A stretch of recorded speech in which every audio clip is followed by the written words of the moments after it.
All right. Hey, hello, folks, and welcome to the Let's Go Fishing show. I'm Steve Cox, your host, and I got a guest tonight that we've been looking forward to having, and Bart Carter, TWRA biologist, and Bart's good to have you. Yeah, thanks for having us. All right, man. I tell you what, we're gunned up and ready. Now, folks, we've got a little bit of fishing film, and but while we're doing that, you be thinking about good questions for Bart here, and he's got some zebra mussels laying up here on the table, and some in the jar, and he's well prepared for us. So we're gonna get some good information from him tonight, and looking forward to getting all that done. We got a lot of good announcements to make, and some that's not so good, but we're going to move right along, and I'm going to get Herschel to go ahead and show us. I had Tim Ward and his son Kevin Saturday afternoon with me up on Norris, and Bart, we had a good trip. Those two people were just tickled to death with the fish we caught. Yeah, good. So you all are doing good on that point of it. I'll say that for sure. And I want to say hello to my dad and Bill and Polly Nichols and Gay. I'm glad you're doing good. Gay's been in the hospital and just got her back, I think, yesterday, Bill said. And I've got a fishing report from Bill. He was out on Dale Holler last week, and him and Paul Harrison, and I'll pass that along to you here a little bit later. Caught a few walleye, caught a bunch of crappie. So we'll pass that along and do that. But I'm going to give as much time to Bart as I possibly can, but I do want to show this 3 or 4 minutes of fishing film and do that, and then we'll come back and talk about the baits we used, and then we're going to turn it over to Bart and let it go. So get your questions ready for him, and we'll see how we do. All right, Herschel.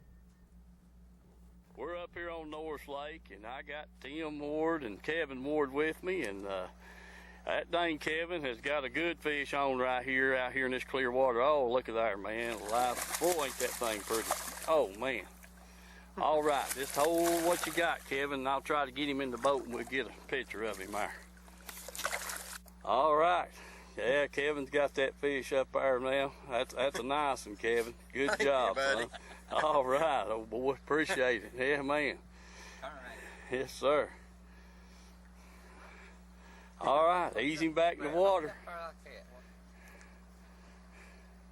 Ready? Good deal. Ease him back in the water, bud. There you go. All right, folks. Got Tim here. He's got another fish. Oh, that's a nice one too, buddy. Yeah, boy. Yeah, man. All right, I want to get him on camera. Yeah, boy. Yeah, buddy. Oh, yeah. All that breaking and carrying on. Yeah, man.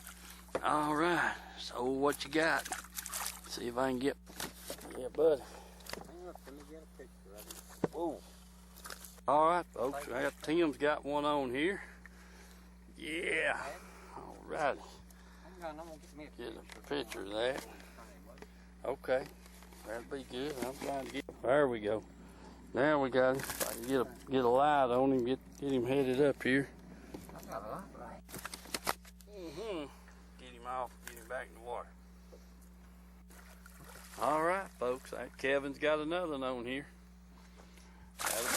Oh, yeah. Oh, he wants to cut up, don't he? Oh, yeah. Yes, sir. Okay. Yeah, both folks. Kevin's got another good fish on right there. Yeah, boy. All right. Yes, sir. Yeah, buddy. That's a nice one, Kevin. Thank you. All right, bud. All right, can I get one on my camera? Old Kevin's got another nice fish on right here. Yeah, get him up, Kevin. Attaboy. Yeah, man. Oh, yeah. That's a good one. Yeah, I got him on camera. That's better than that other one. Yeah, that's a nice one. Huh. Well, that's nice. Keep coming. Yeah. Shoot. I should have known better. Old Tim's got a good fish on right here. Yeah, man. That's a nice one. Oh, yeah, boy. Oh, man. Oh, golly. Easy, man. Easy. Yeah, he sure is. Get my finger out. hold him. Okay, buddy. That's a nice fish. Tim sure is. Nice fish. All right. Yeah, man. That's a nice fish, buddy. Good. Good boy. Heavy. Yes, sir. That's a good one. He's 4 pound plus, every bit of it. Your phone shut off, Dad.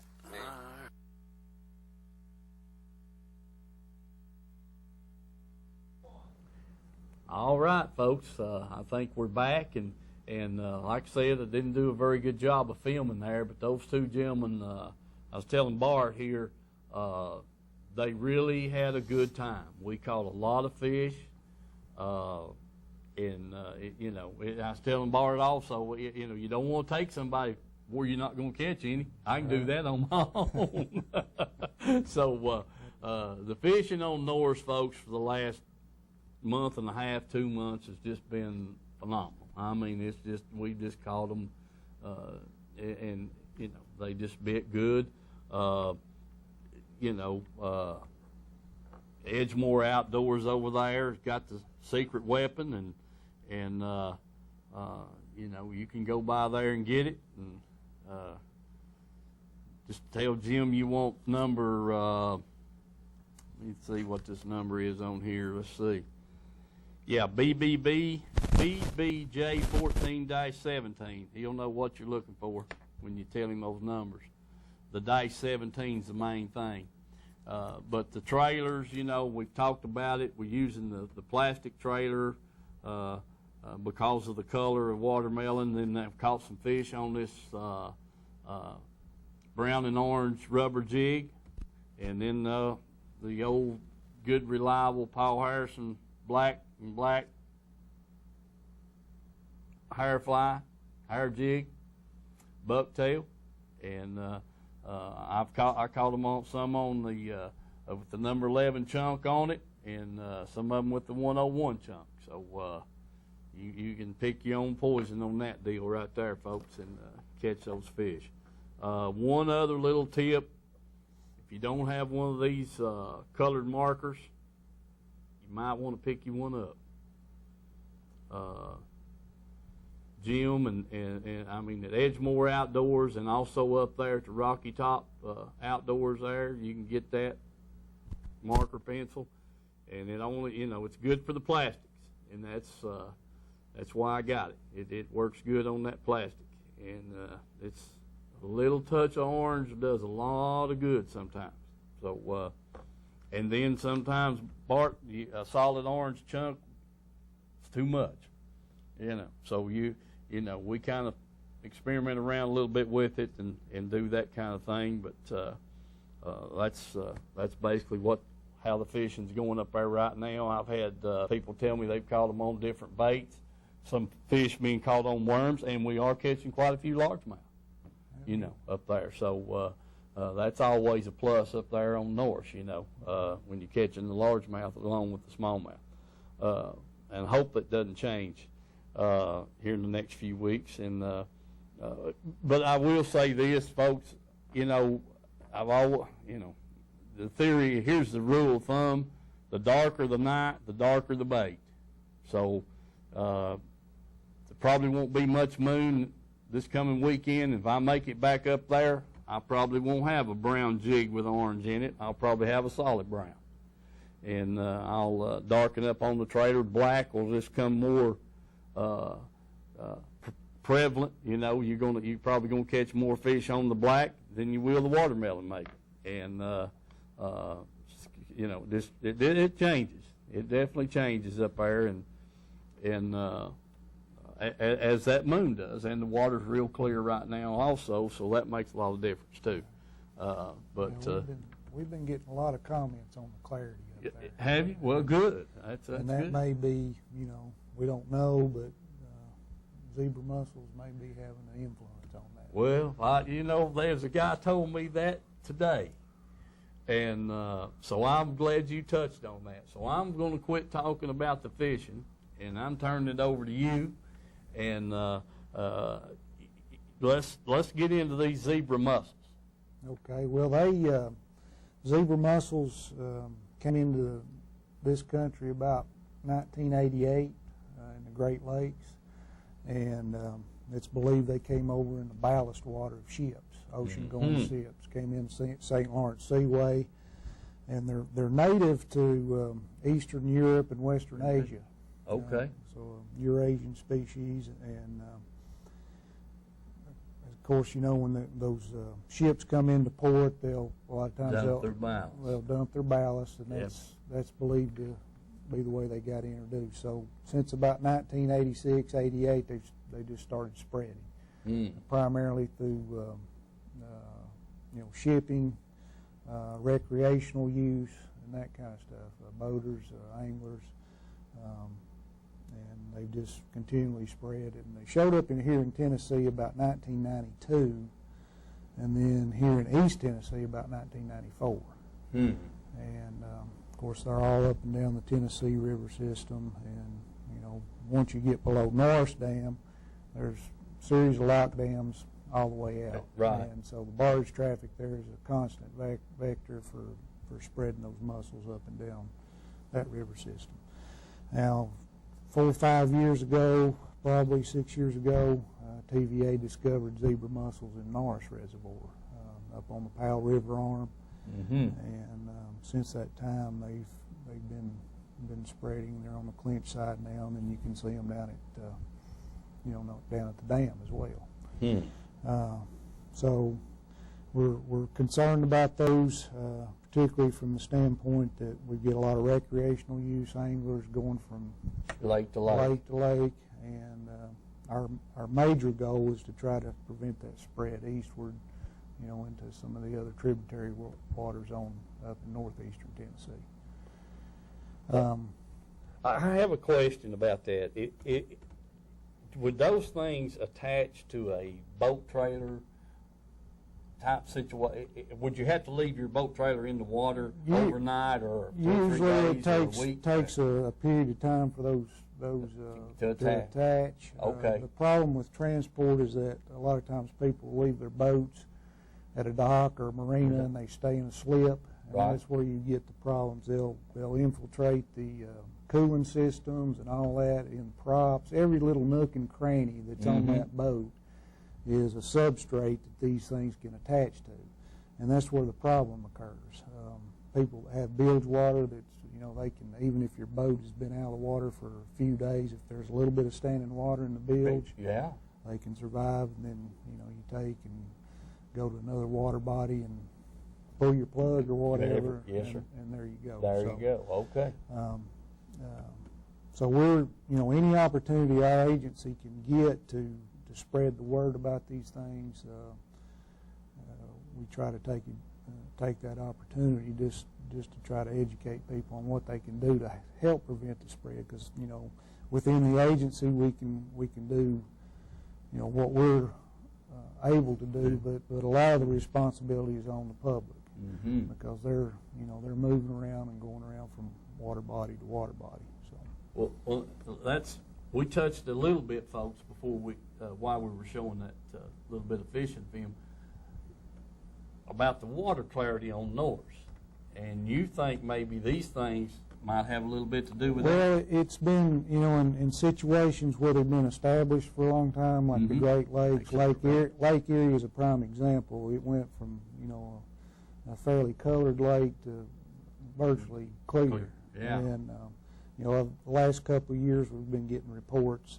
from dock owners and stuff about how clear the water is, much more so than they've seen in past history. But in any effect, these little guys right here, they're extremely efficient at filtering water. This guy here can go through about a quart of water a day, and what they're doing is siphoning water in, and they're taking in things that would be available for other species, native species that are in the water. Nutrients it's in the water, basically. Primarily phytoplankton, or the microscopic plants, or zooplankton, the small animals that a lot of our juvenile fish depend on when they're growing up, in the food chain. So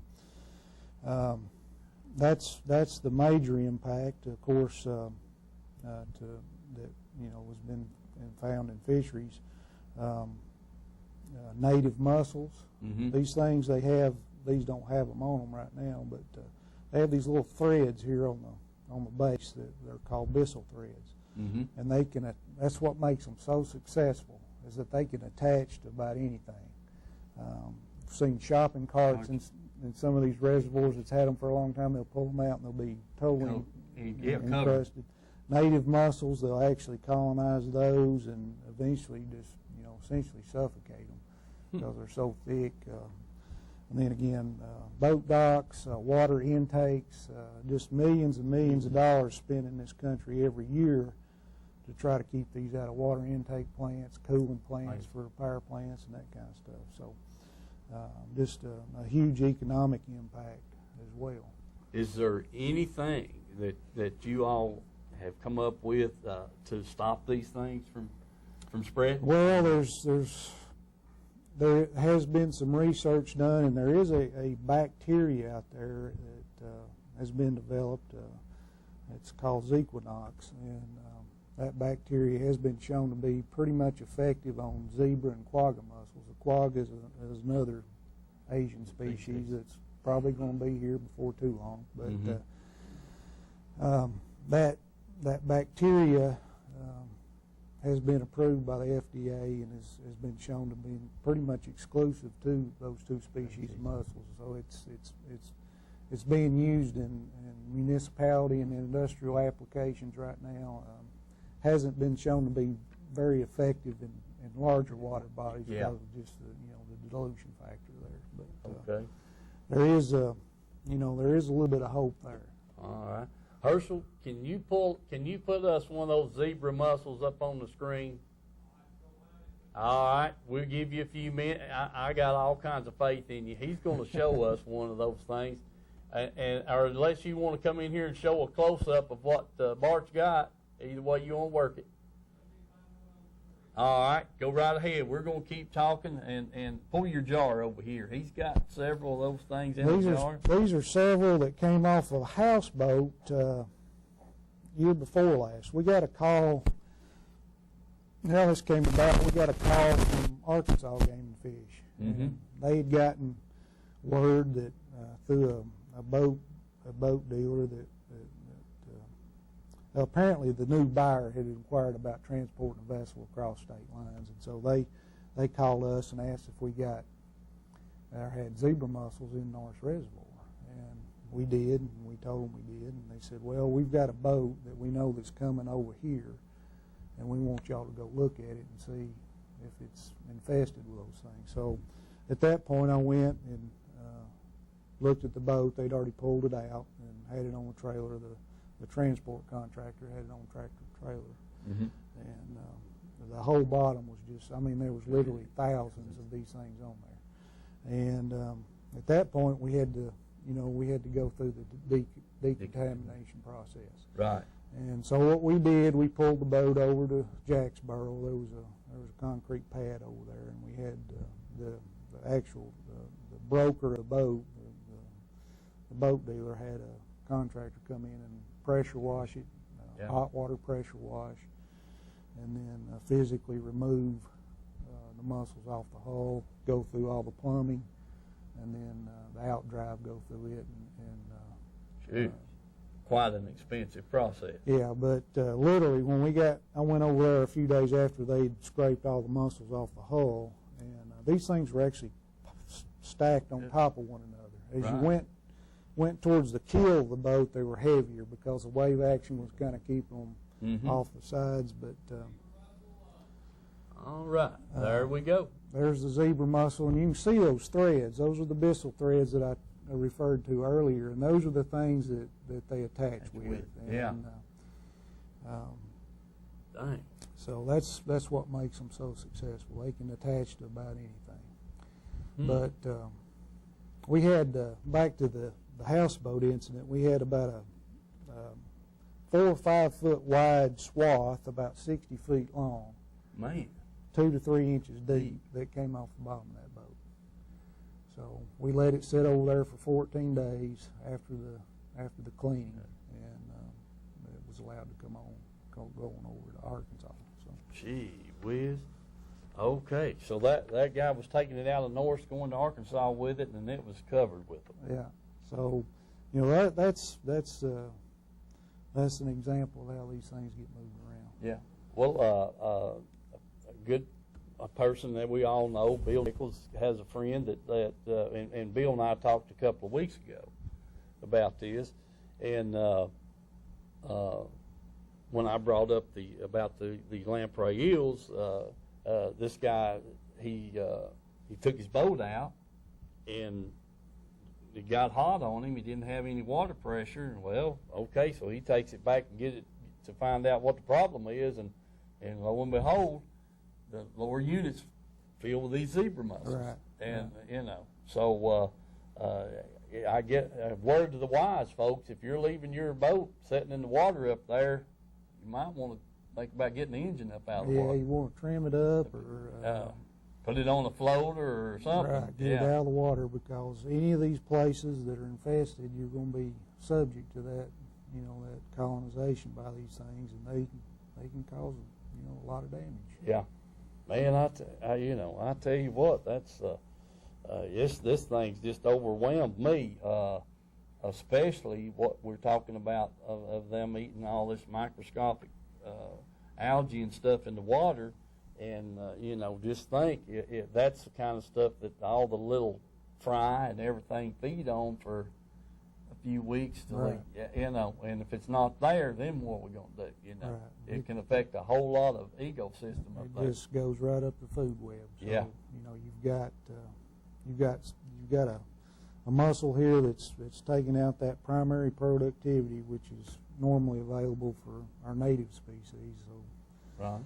that's where the problem begins. Man, well, okay, we've got the problem. We know we've got a serious problem. Now, what can us sportsmen do, or the boaters, to help prevent this thing from getting spread or help knock it back? You got any tips for us? The best thing to do is you know, clean physically. If you've left your boat in the water, or if it's not been there a very long time, a lot of times you'll get vegetation attached to your trailer. Mm-hmm. You know, there's some vegetation, invasive algae or plants that we don't want either. So it's always good to physically clean any vegetation that may be clinging to the trailer.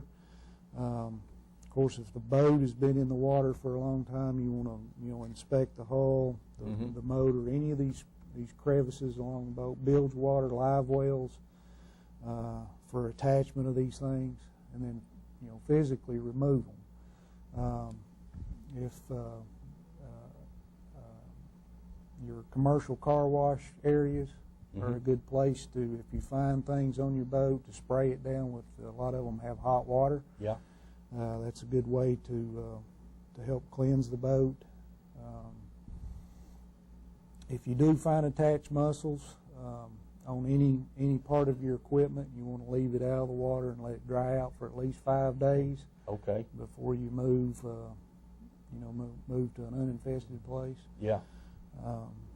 And then, anytime you're in infested waters, if you don't find any evidence that you've got anything, you still want to not go to any uninfested waters for 48 hours. Mm-hmm. Don't use any bait in other waters that you've used in infested water. What? So, the bait dumping is another vector for getting things where we don't want them. Right. Okay. We've got invasive crayfish here now in some of our rivers and reservoirs that is a product of bait bucket introductions. And so we're having competition issues with native crayfish. So there's a lot of things going on out there with aquatic nuisance species. Man. How small them things get as a larvae of it? Oh, they're microscopic, the larvae, and that's this is an adult. They get 1.5 inches, 2 inches, and their ability to reproduce is just incredible. Female can produce 40,000 eggs every spawn, and they can spawn multiple times, and during a spawning season, up to a million eggs.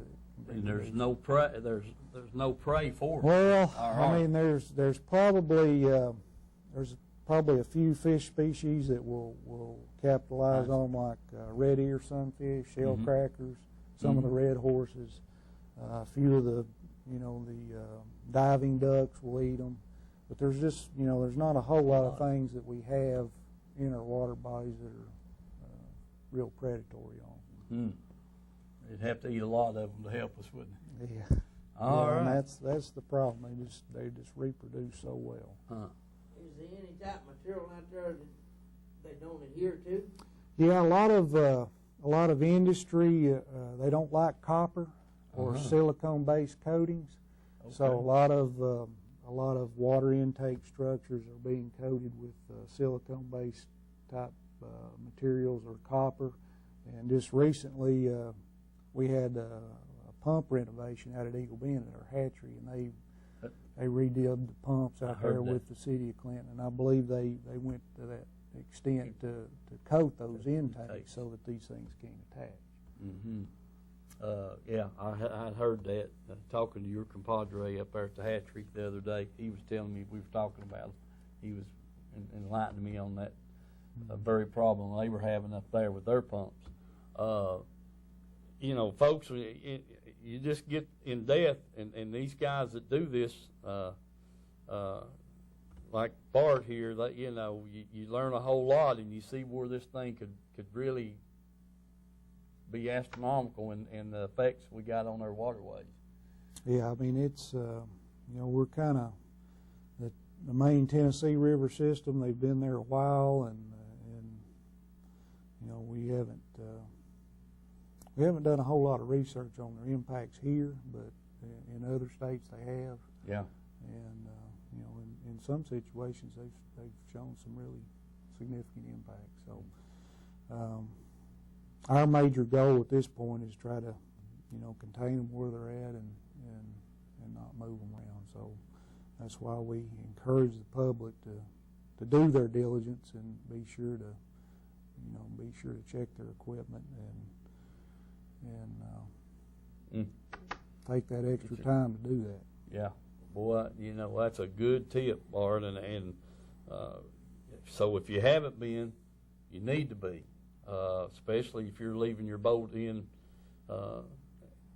through the summer months on the lake, and you bring it out to store it for the winter or what have you. You might want to check that thing out really well and make sure that when you don't have that kind of stuff on your boat or in your boat, right. in the bilge, lower unit, and that kind of thing.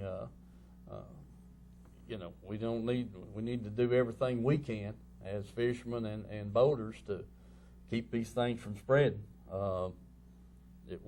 Everything we can do for that. And then, like you said about going to an uninfested water, are they in Loudon and Tellico also? Any of the reservoirs that have locks on them, pretty much occur there. Yeah. Once you get above, Loudon, up into Douglas, Cherokee, Norris, those tributary waters and those reservoirs on upstream of there, we don't have them yet. Okay. That we've found. So that's that's our goal, is to try to keep them out there. And the occurrence of them in Norris could have come from somebody that had a boat in Milton Hill and decided to go up and spend a day in Norris. Or we get a lot of traffic from out of state that come to Norris that have waters in their home states that are infested. So that's another possibility, is how they got introduced into Norris. Yeah. Well, it's evident for a fact they're not going to go through the dam. Right. Yeah, pretty much, and so they had to be carried above the dam some way, some form or fashion, and I can foresee a boater up from the Great Lakes coming down to Norris and putting his boat in or pumping his bilge, and then, like you said, someone in Milton Hill may have moved their boat from Milton Hill to Norris, or somebody from Loudon to Norris or Cherokee or wherever. Yeah. And it could be a lot of people may not know about them, and it was just a thing that just they were unaware that they were attached to their boat or didn't know what they were at the time. So right. It's good get the information out, and that's kind of what we're hoping to do here tonight. Well, I tell you what, you've already blown me away. I didn't think we were in, when you get talking about these things, what they're capable of, and fishing on Gunnersville, I've noticed in that grass down there, the little and I always thought they were those little freshwater mussels, but do you? Well, they could be. They could be. We've got another that's not as detrimental as this one, Asian clam, that's been here for a long time, and it doesn't, its ability to capture food and filter the water is not at the capacity that these zebra mussels are. And the other thing that they don't have is that ability to attach. So, as far as industry and municipalities and that kind of thing, they don't pose a problem. All right. But folks, Herschel, is the phones on? Yeah. Okay, we're going to continue to talk about the next thing I've got up for Bart is these eels that we I'll tell you what, I don't like the looks of them. But yeah, there he is, Herschel. Dang, you didn't have to show that. I'll have nightmares for another week. Yeah, they're pretty scary looking. Yeah.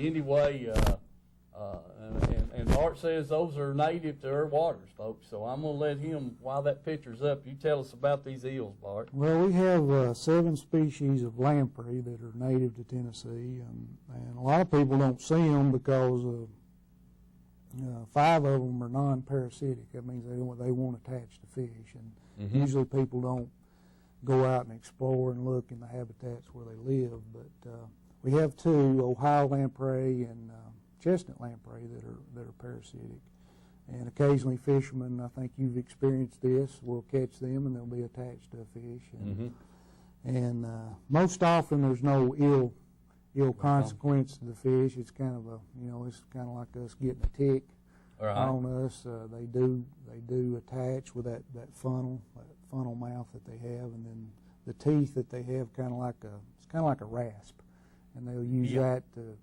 hold on, to break the skin, and then they'll extract the nutrients from the fish. And most often, like I said, there's no ill effect unless the fish is already stressed for some other reason or has some kind of infection. Then the fish may succumb to that attachment of the lamprey. But they've always been here.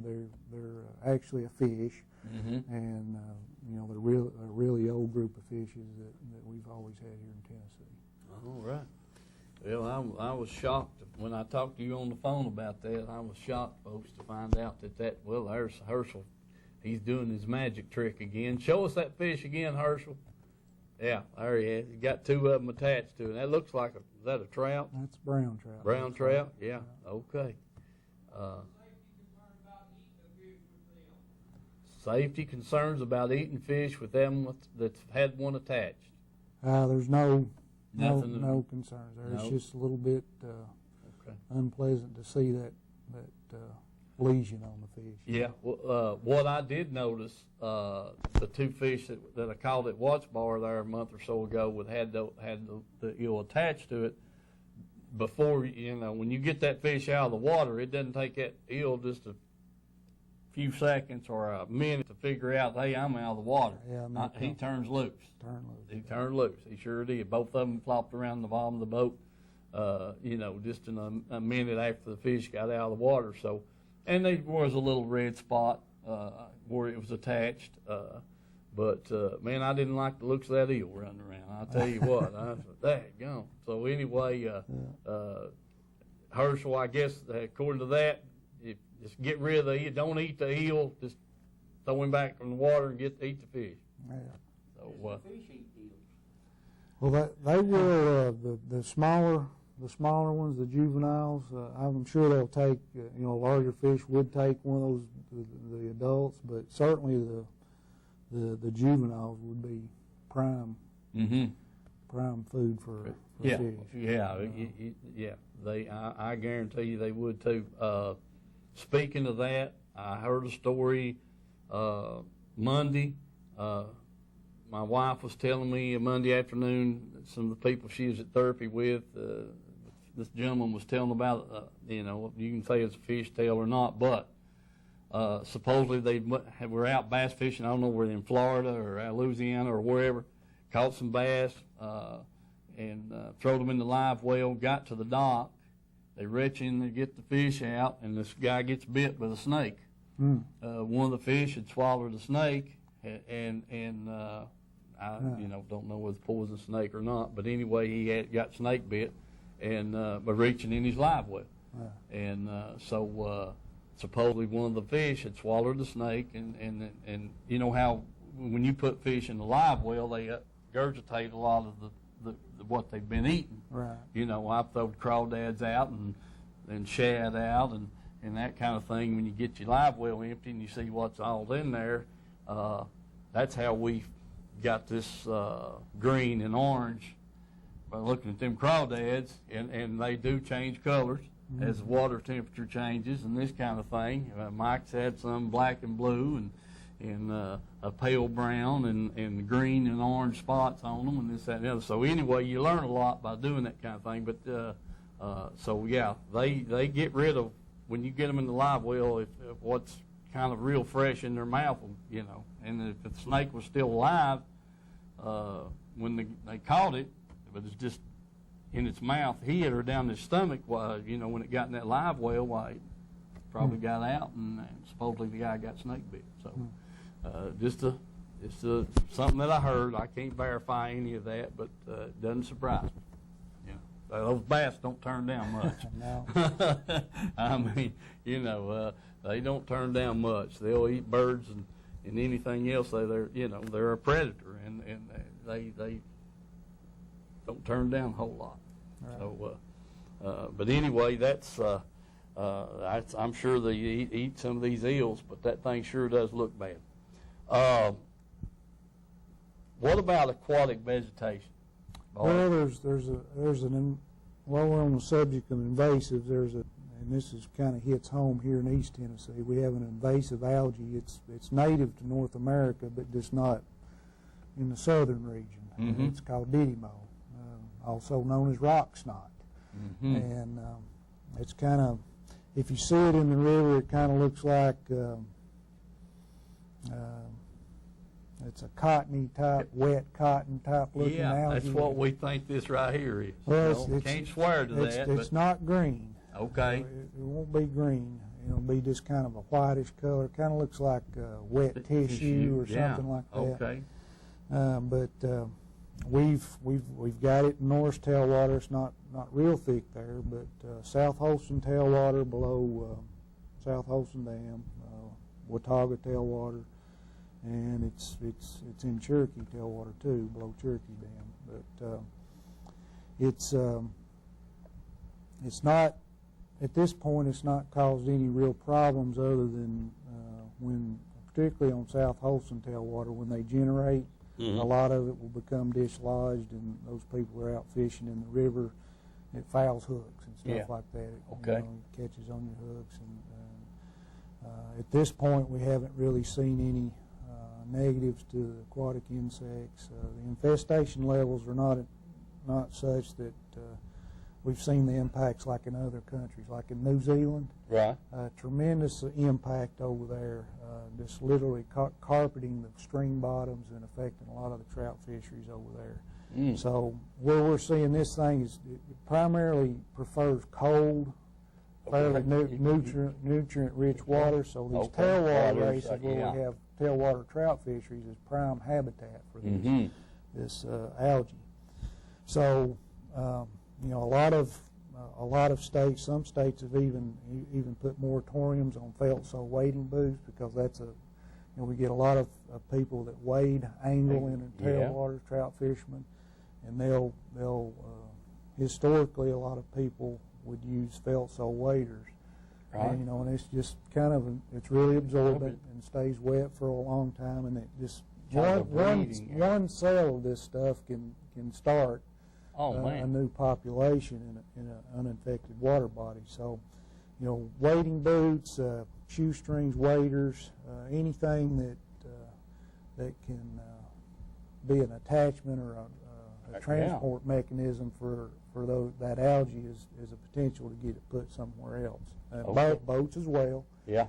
You can bring in bilge water, have it attached to your trailer, etc., and that's the way it gets moved around. So what we've done is, through time, once we first discovered it, was post signs in these areas that have populations of this invasive algae, and tell people how they can disinfect their equipment. A lot of people are going to rubber sole, wading boots, which is that dry real quick. A lot of boot manufacturers are going with all synthetic, no mesh, even wire shoestrings, to cut down on those surfaces that this stuff can attach to. So the best thing to do with that is, if you're fishing infected waters, is if you can do it, have a set of equipment that you just dedicate to that. Right. Otherwise, if you're moving around to different water bodies that you may potentially take it to, you can clean your stuff in a mild bleach solution, right? 5%, spray it down real good, or just if you're not going real frequently, just let it dry out. Yeah, and that'll take care of it. Okay. All right. Well, it's kind of like spreading a cold. You got to kind of take care of it. And, water is something that we all, I guess, take for granted at times, especially in this area. We're blessed with a lot of water, a lot of rivers, streams, that kind of thing. So we sure need to do our part to take care of them and try to keep them clear of all these invasive species, whether it be the rock snot or the zebra mussels or whatever it might be. Right. Well, one thing we didn't talk about, luckily we don't have them here right now, is the Asian carp that are coming. Everybody's probably seen them jumping on the TV, people driving boats through them. They're in Tennessee. They're in the Tennessee system, Kentucky Lake, Cumberland system too, up to Nashville. So the potential for them to come on up is there because there's really no barriers. All the locks, like we discussed earlier, they can lock through. So the best thing to do is try to keep from moving them around. If people are catching, one way that they get moved around is people catch gizzard shad, threadfin shad for bait. Mm-hmm. Well, if they're catching those baits in waters that have silver carp, big head carp, they look real similar at that small size. So people throw a cast net out there and get them a bait pod full and put them in their bait well, and they take off. Well, there's a chance that 2 or 3 of them could, if they're doing that in waters that known to have those invasive carp in there. Mm-hmm. So that's that bait bucket introduction, like we talked earlier with crayfish. It's always a potential, right, for those to get in areas where they normally couldn't go. Like we've been using Norris as an example. Say they come up to Tennessee, and they get in Melton Hill, or they get in Fort Loudon. The only way they're going to get up there is if somebody carries them. Yeah, agreed. Yeah, they're not going to go through the dam, that's for sure. But when we speak of dumping your bait, and I've got some stickers there in my briefcase that says "Don't dump your bait." If you're a avid crappie fisherman and you go out here and buy you 6 or 8 dozen minnows at the bait store, you use 3 or 4 dozen of them at the lake, you're not going back fishing for another week. You don't have a means to keep those things alive, basically. Mm-hmm. What am I going to do with them? I'm sitting here thinking, man, they're great fertilizer for the garden. Right. Take them home and dig a little hole and freeze them and use them for catfish. Yeah, that's what I'm saying. Where's the ideals of how to take care of these baits that we don't use rather than just taking and dumping 3 or 4 dozen of them in the lake before you leave. Right. You know, that's what we're getting into, is don't do that. That's for dang sure. Because like you said about the Asian carp, you don't know if it's a threadfin shad or a carp. Right, at that size, that small size that people like to use for bait, the Asian species, the silver and bighead, they look real similar to a threadfin or a gizzard shad. Yeah, well. You know, if you're just casting out and pulling in bait, putting in your live well there, you're not going to Notice the difference. Most people aren't going to take time to go through them one by one, look okay. You know? Yeah, and even at that, you have to have a trained eye to pick them be out. able to pick them out. Yeah, you're usually on the cast net, you've got 3 or 4 dozen, maybe more, of the fishing men of size to go through, and like you say, you're not going to pick through every one of them. That, you know, I've saw all those pictures on TV and people shooting them out of the back of the boat with bows and wearing football helmets and crash helmets and everything else when they're running up the lake, and I'm surprised they're that far south already from what you're telling. Well, What does the minnows turn into when they dump them in the river? How big do they get? They turn into a big carp, 3 foot long or what? Well, yeah. the juvenile part. No, you minnows that you buy. Oh, the like fathead minnows and stuff. Yeah, they don't normally. They don't get very big. You know, they don't. Hello, caller. Hello, Steve. This is Mike. Hey, Mike. Hey, I might have missed it there earlier in the show, but how are we looking down here on watch bar as far as zebra mussels go? Well, that's I've not had much experience on watch bar, but they're there, and like we discussed earlier. We got every right to be just as concerned down here as it is in north. Is that right? Right, and then, you know, fishing in that reservoir and going to other tributary lakes or rivers would be of concern. So essentially, anywhere in the that I don't do anymore is going to a bunch of different lakes. But of course, I was really guilty of that here until just a few years ago. But and I'm keeping my motor trimmed out of the water.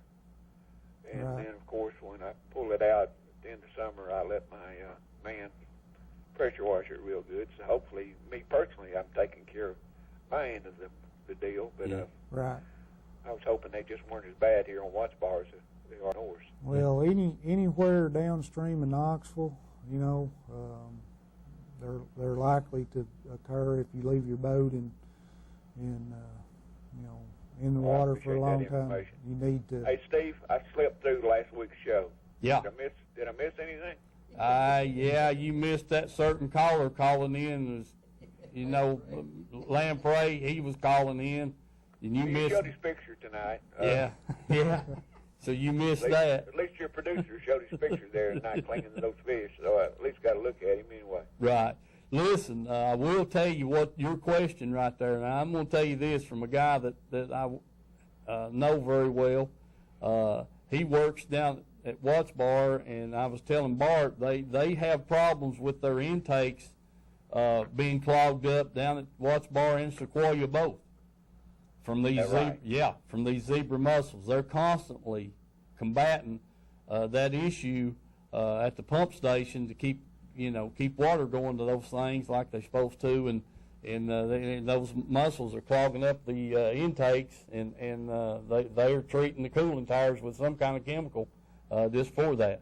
You know what gets me is why don't we ever hear something good news in our lake? It seems like every time we turn around, we've got a different enemy. I'd like to hear something good, like the Florida bass decide to come up through the locks and get in Watch Bar, and they're taking over the place. I'd like to hear that myself. Sure would. They're working on the Florida bass in Chickamauga, so. Yeah. We'd just like to get them just a little bit, one more down north is all we're asking for right now. Do you think they'll ever do it? I don't know, Bart. Well, right now we're using, Chickamauga as an experiment just to see how the genetics play out with the hybridization with the northern strain largemouth. So the jury's still out then on? Yeah, it's still out, and there's a little bit more research there to be done on that population. So when I see that a tournament was one down there with 5 fish that weighed 49 pounds. Yeah, there's definitely some big catches came out of there lately. Well, we just wait and see. I hope I live to see it, but I'd sure like to see him get in watch bar. But I understand you got to know for sure before it's thrown out there, just like the carp was there 60, 70 years ago. So I understand about doing the complete research. Hey, good show, guys. Appreciate the information. I learn something every week when I turn it on. So that's what the show's all about, and I appreciate it. All right, Mike. Thank you, buddy. I'll see you, pal. See you, bud. Hello, caller. Hello? Yes, sir. Do you hear me? Yes, sir. Hear you fine. Hey, I had a quick question for Mr. Bart. Yes, sir. I just wanted to know what you guys thought about introducing different types of bacteria into our aquatic species. We already have enough invasive things that are already in the environment, radiation, things like that. What is up with the theory behind introducing another type of bacterium now that is foreign as well into our food supply, where we could possibly consume it later on down the road when we're eating, say, fish that we catch? Yeah. Well, the way I understand that bacteria, it's a naturally occurring thing that they just happened to stumble on that affected the zebra mussels. Now, the application of it at this point, to my understanding, is in controlled situations where they're, introducing it into plumbing, that kind of thing, to take care of the mussels. Yeah, that's well, about the extent of my knowledge. Thinking of the examples that you guys are having, I understand that we keep getting more and more invasive species in, but I guess I'm just one that I realize as time goes on and more globalization happens, the world gets smaller. We're going to have to constantly deal with more and more invasive species in our water supply and aquatic life, and I guess it just makes me antsy as a consumer just to be worried about those new bacteria and just basically germ warfare for fishes, you know what I'm saying, and eating them with me and my family. I got your point. I don't, like I said, the thing that I mentioned about the zebra mussels have gone through FDA review and all that, so it apparently is not, at least from what I know about it, is not any hazard to human health. All right. Yeah. Well, I was just saying, I'm all for, knocking out a species, but I just wish it all, sometimes we'd slow down and test something out before we suddenly go, oh, we've got a solution. Right. We can cure something, you know what I'm saying? Introduce some new bacteria in the water supply, and now we're drinking something that could affect us long term. Well, it's not introduced into water supplies. It's just mainly used in the way I understand it, in contained systems where they're trying to eliminate them out of their piping infrastructure. So yeah. Yeah. Well, cool. That's all I want to talk about. I appreciate it. Thank you. All right. Thank you, buddy. Bye-bye. Okay. Hello, caller. Hey, this is Logan. I was calling to ask if y'all can dump night crawlers instead of minnows. Can we dump the night crawlers in the water, Logan? Bart, that's a good question, Logan. Hello, I want to say hello to you anyway. It's generally not a good idea to release anything. That's always a rule of thumb that I go by. If you can avoid releasing anything that you buy at a bait store, because you don't know where they come from. It comes with some kind of soil. It comes from some other place. You don't know what's in that, so. It's always a good idea to practice just trying to dispose of it in a way that won't get into our waters and point. Take care of it that way. Okay. Put them in Papa's garden. What do you think? he might not like it, and he might appreciate it. Yeah. Okay, buddy. Appreciate you calling. All right, thank you. Thank you, buddy. See you. All right. While the phone's empty, I want to make a quick announcement, and then we'll get another call. The free fishing trip with Corey and Will is going to take place Saturday morning. We're going to Hardee's and eat breakfast, and then we're going out on the water and see what we can catch. We're going to fish for a little bit of anything and everything just so we get a bite. So just wanted to let you all know that. That's Corey and Will Davidson won the free fishing trip with me, and we're going to go out Saturday morning, and I hope to have that on next week's show. So we've got another caller, and Bart, I need to get you back down here next week. Go ahead. Yeah, this is TED, a.k.a. Lamprey. Yes, sir. Go ahead. My wife finally let me out of timeout after doing the dishes. Yeah. And I was going to say, can you eat those zebra mussels? Well, I guess there's not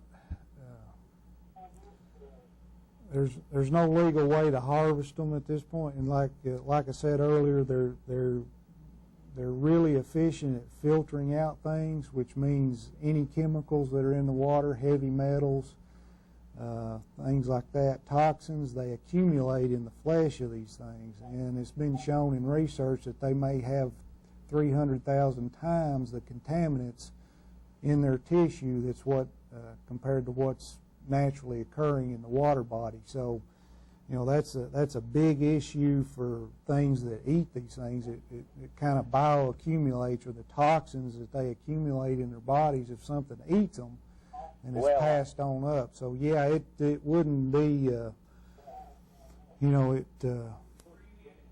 wouldn't be probably health conscious to Well, I was watching TV early this morning, and they were showing Knoxville Zoo, and their zebras, and they looked like they had an awful lot of good-looking muscle on them.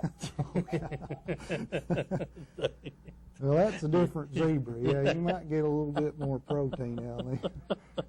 Man alive, I tell you what. Are you sure your wife let you out, or you just escaped? Which was it? Well, I'm still in my cage, but I have my phone.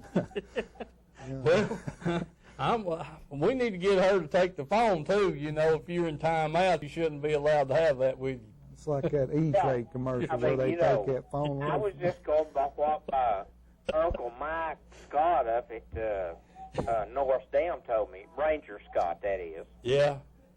And, he said they taste pretty good if you fillet them pretty good. Yeah. Okay, then.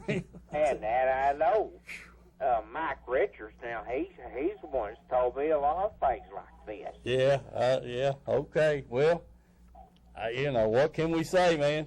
I mean, if Mike Richards says it's good, it's got to be. All right. It's like smoked bacon.